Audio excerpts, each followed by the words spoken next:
Glória a Deus. Vamos ir aqui para Juízes, amém?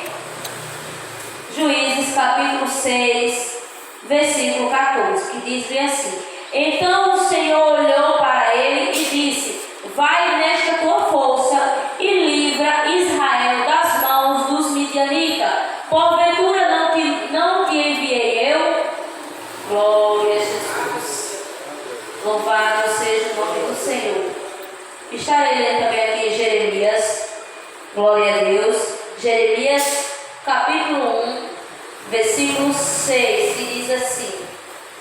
Versículo 8: Não temas diante deles, porque eu sou contigo para te livrar, diz o Senhor dos Exércitos. Amém? Glória a Deus, igreja.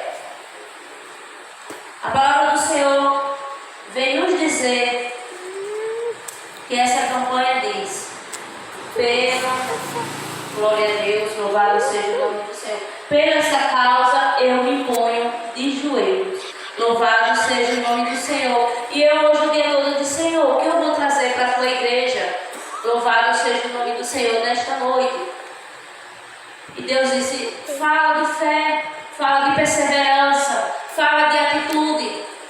Louvado seja o nome do Senhor. Fala do meu nome, fala